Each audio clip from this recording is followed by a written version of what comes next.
வணக்கம். எல்லாம் நல்லா இருக்கீங்களா? நாங்கள் நல்லாயிருக்கோம். மோரிஸ் பண்ணை விலாக்லேருந்து ஸ்ரீவித்யா சண்முகசுந்தரம் பேசுகிறேன். இன்றைக்கி நம்ம என்ன பார்க்க போகிறோன்னா, சஷ்டி விரதத்துக்கு முருகனுக்கு பிரசாதம் கோதுமை உருண்டை பண்ணலான் இருக்கேன். அதை எப்படி பண்ணலாம், அதுக்கு தேவையான பொருட்கள் என்னென்னு பார்ப்போம் வாங்க. இன்றைக்கி நம்ம கோதுமை உருண்டை கந்த சஷ்டிக்கு சஷ்டி விரதத்துக்கு கோதுமையில் நம்ம பிரசாதம் செய்கிறது ரொம்ப விசேஷம்.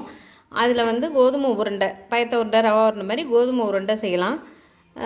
கோதுமை மாவு 1 கப்பு, 2 கப்பு ஜீனி பொடி பண்ணது, கொஞ்சம் முந்திரி, ஏலக்காய் தூள், நெய், இதுதான் தேவையான பொருட்கள்.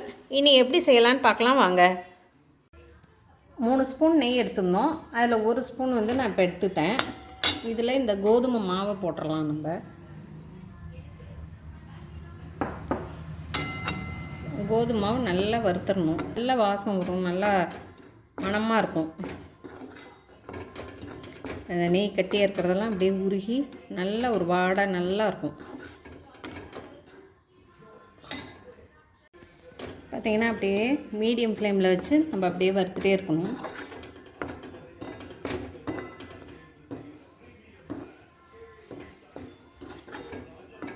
ரொம்ப ஈஸி, பிரசாதம் சீக்கிரம் செஞ்சிடலாம்.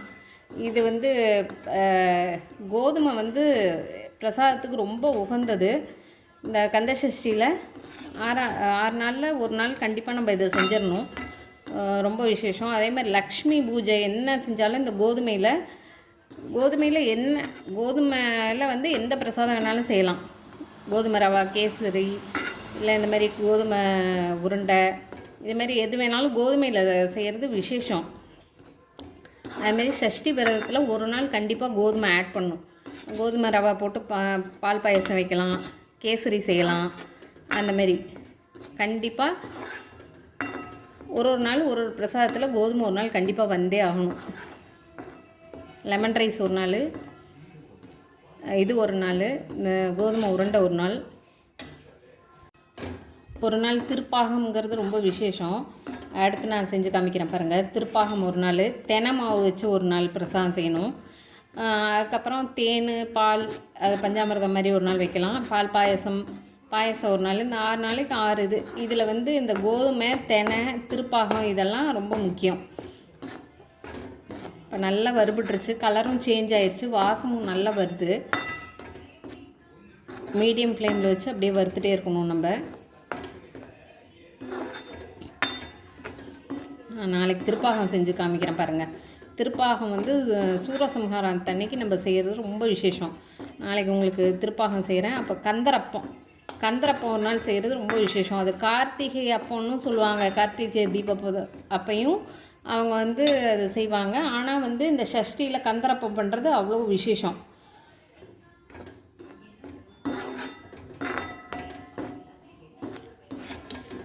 நல்லா சூடேறிடுச்சு மாவு, நல்ல சூடேறி மாவு நல்லா சூடேறிடுச்சு, நல்ல வாசமும் இருக்குது. இதோட போதும். நம்ம இதில் இப்போ ஜீனி மாவு எடுத்து வச்சுருக்கோம் இல்லையா, அந்த ஜீனி பவுட்ரு எடுத்துருக்கோம் இல்லையா, அதை வச்சு கலந்துடணும். அடுத்து இந்த மீதி இவ்வளோ நெய் இருக்குது, இதில் முந்திரி பருப்பு வறுத்து போட்டு நம்ம பிடிக்கிறதுக்கு கரெக்டாக இருக்கும். இப்போ அடுப்பு ஆஃப் பண்ணிடுறேன். பாருங்கள், இந்த ஏலக்காய் தூள் போட்டுக்கணும். ஏலக்காய் தூள் நான் எப்பவுமே ஜீனி போட்டு அடித்து மிக்சியில் அடித்து ஒரு பாக்ஸில் போட்டு வச்சுக்குவேன். நம்ம டீலேருந்து பிரசாதத்துலேருந்து எல்லாத்துக்கும் போட்டுக்கிறதுக்கு யூஸ் ஆகும். பாருங்கள், 1 கப்பு. நீங்கள் சுகர் வேணாங்க, கம்மியாக சாப்பிட்றவங்க கம்மியாக போட்டுக்கோங்க. 1.5 கூட போட்டுக்கலாம். 2 கரெக்டாக இருக்கும். கோதுமை மாவுக்கு 2 கரெக்டாக இருக்கும். நான் இதை கலந்துட்டு காமிக்கிறேன் பாருங்கள். சூடு இருக்கிறதோட இதையும் சேர்த்து கலந்துட்டு காமிக்கிறேன் நான் உங்களுக்கு. இப்போ பார்த்திங்கன்னா நம்ம நல்லா ஜீனி தூள் இல்லையா, ஜீனி தூள் போட்டு கலந்து வச்சாச்சு. நம்ம இப்போ முந்திரி பருப்பை நெய்யில் வறுத்து இதில் போட்டு அப்படியே பிடிக்க வேண்டியது தான். வறுத்துட்டு காமிக்கிறேன் பாருங்கள். இப்போ முந்திரி பருப்பை வறுத்து அதில் போட்டுடலாம். வறுபட்டுருக்கு, போட்டுட்டு நான் காமிக்கிறேன் பாருங்கள். இப்போ பாருங்கள், முந்திரி பருப்பை வறுத்து போட்டோம். இப்போ இந்த சூடு நெய்யில் இப்படி போட்டு கலந்துட்டு ஒரு 2 நிமிஷம் இப்போ உருண்டை பிடிச்சிடலாம். நான் உருண்டை பிடிச்சிட்டு காமிக்கிறேன் பாருங்கள். இப்போ உங்களுக்கு முந்திரி பருப்பெல்லாம் போட்டு கலந்தாச்சு. நல்லா இப்போ பிடிக்க வருது பாருங்கள். சூடாக இருக்குது. நம்ம சூடோடு பிடிச்சா கரெக்டாக இருக்கும். நெய் எல்லாமே கரெக்டாக இருக்குது, போதும். பாருங்க, இந்த மாதிரி உருண்டையை பிடிச்சி எடுத்து வச்சிடணும். சூடாக பிடிச்சிட்டோன்னா ஈஸியாக இருக்கும், டேஸ்ட்டும் நல்லாயிருக்கும். இது பிரசாதத்துக்கு விசேஷம். இது ஃபுல்லாக உருண்டை பிடிச்சிட்டு காமிக்கிறேன் பாருங்கள் உங்களுக்கு.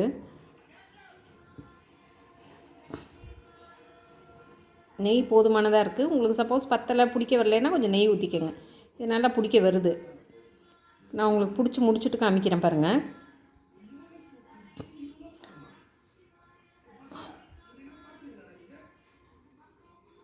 இந்தளவுக்கு நல்லா பிடிச்சிட்டு நம்ம பூஜைக்கு எடுத்து வச்சிடலாம். இப்போ ஓகேங்களா? இப்போ இன்னொரு விரலில் வச்சு சேர்த்து அமுக்குனா தான் நல்லா ரவுண்டு வரும். நான் ஃபுல்லாக முடிச்சுட்டு காமிக்கிறேன் பாருங்கள் உங்களுக்கு.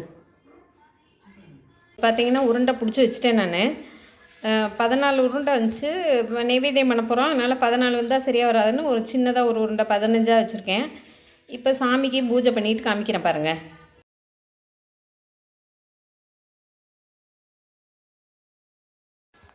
வேல் பார்த்திங்கன்னா ஒரு மணப்பலகையில் பட்டு துணி போட்டு அதில் பச்சரிசி வச்சுருக்கேன்.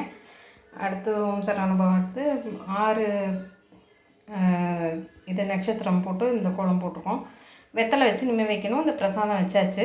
இன்னும் வெத்தலையில் விளக்கு வச்சுட்டு காமிக்கிறேன் பாருங்கள். காலையில் என்ன பண்ணுவேன்னா, நான் 6 வெத்தலை 1 அகல் வச்சு பால் வச்சு நைவேத்தியம் பண்ணிவிடுவேன். ஈவினிங் தான் நான் இந்த மாதிரி பிரசாதம்லாம் பண்ணுவேன். இப்போ நைவேத்தியம் பண்ணிவிட்டு நான் உங்களுக்கு காமிக்கிறேன் பாருங்கள். சாமிக்கு பூஜை பண்ணிவிட்டு காமிக்கிறேன். இப்போ பூஜை பண்ணிட்டேன், நைவேத்தியம் பண்ணியாச்சு. தீபாவளி காமிச்சு பூஜை பண்ணிட்டேன். நீங்களும் இது மாதிரி வீட்டில் செய்யுங்க, ரொம்ப நல்லது நடக்கும். சஷ்டி விரதம் இருக்கிறது அவ்வளோ நல்லது. கற்பூரம் இதானதுக்கப்புறம் தான் நம்ம பிரசாதம் எடுக்கணும். அது வரைக்கும் பிரசாதம் எடுக்கக்கூடாது.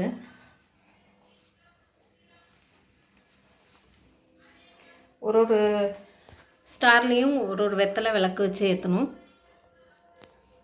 போன வருஷம் பீடம் இல்லை, இந்த வருஷம் நான் பீடம் வச்சுட்டேன் வேலுக்கு.